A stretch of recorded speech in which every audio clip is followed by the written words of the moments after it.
Kitzur Shulchan Aruch, Siman Samach Gimel, Sif Aleph. The heading is Also Lahanas Bidvarim Veligno Dasa Brios. It's forbidden to use Nas Devarim, usually translated as verbal pressure or verbal abuse, Veligno Dasa Brios, and to deceive people. Aleph. Kishem Sha'ina Asura B'Mekach HaMincha, just like causing harm, meaning some kind of financial harm is forbidden in buying and selling. Similarly, it is forbidden to cause harm through words. Each of you must not cause harm, aggravation to another person. This is called anas tevarim. Gemara involved in Siyah. Anas tevarim, anas mammon, and anas tevarim, verbal abuse, can be worse than anas mammon. Shezeh nitzan lecheshbon v'zen lo nitzan lechishavon. Because when it comes to financial loss, it's possible to identify the total and then pay it back, restitution. But with harm done through words, it is impossible to do that. And also, one is with the money, and one is with a person's body. A person who davens to Hashem, who cries out to Hashem because of Anas Devarim, is answered straight away. And particularly, says the Kitzur,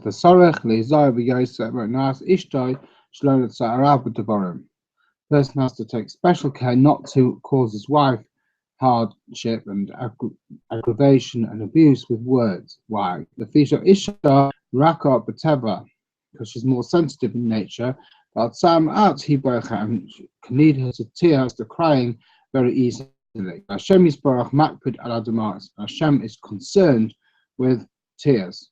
And the gates of tears are never closed. So therefore, a person has to be very careful not to cause Anas Devarim to his wife. Base. Kate said here Anas Devarim. What's an example of Anas Devarim? Should not say to somebody else, what is the price you will sell this item? And the person asking the question has no intention of buying it, but the person who has got it thinks he is going to, so his hopes he may be trying to sell it, and he now is asked what the price is, and really the person isn't interested in buying it at all. A person wants to buy some produce. You shouldn't say to him, go from so and so. He knows that the person he's talking about doesn't actually have it. Again, if his friend or person was a Baal Tshuva, shouldn't say to him, remember your deeds of the past. You couldn't remind him of his deeds. Or if a person is experiencing challenges, suffering, we shouldn't say, like Eo's friend said to him,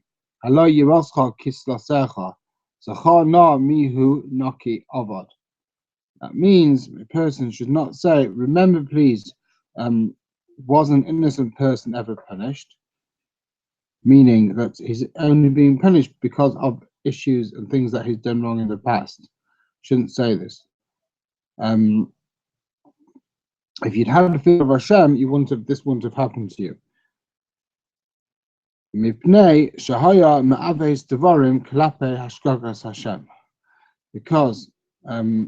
regarding the issue of hashgacha, HaKadosh Baruch Hu looking after the world and looking after individuals, he was twisting round ma'avos devarim. If a person is asked regarding a question of halacha or whatever learning, should not to say to somebody who doesn't know that subject, So he's asked the question. So he asks somebody else. He says, "What do you think about this matter?" And he knows that the person he's asking has no idea about that topic.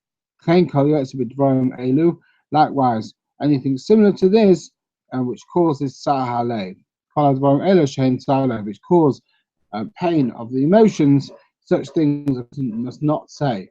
People think it's only words, so it doesn't matter. It matters a lot. Rabbi Ellenson Zecher used to give the example when he's teaching this subject. You see somebody who's maybe has been in prison, and you go up to him and say, "Shalom Aleichem, I've not seen you for a long time. Where have you been?"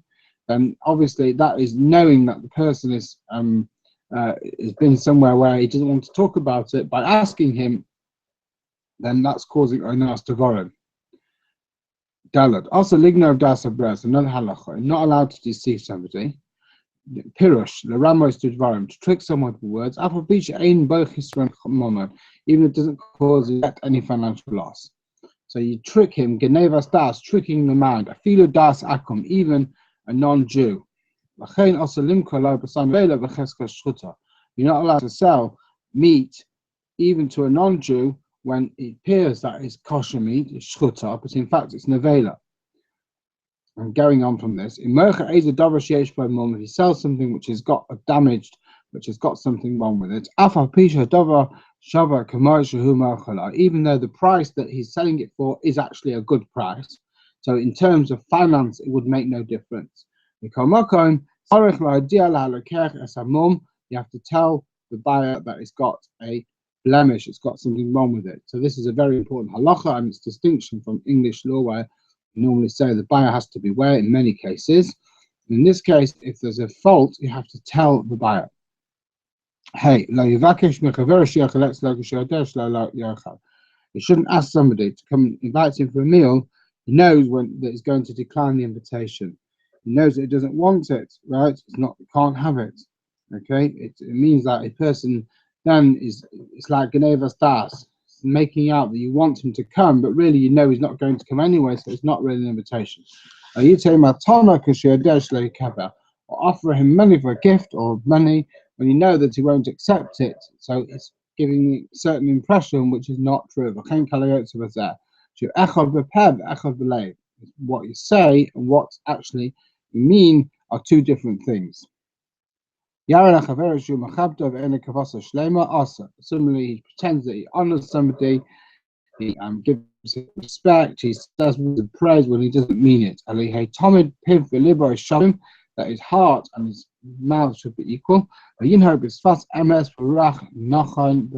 should be, he should conduct himself with a true lips, proper, truthful speech, and a pure heart. So it should all be balanced, it should be equal, and he shouldn't lead anybody, as it were, down the garden path.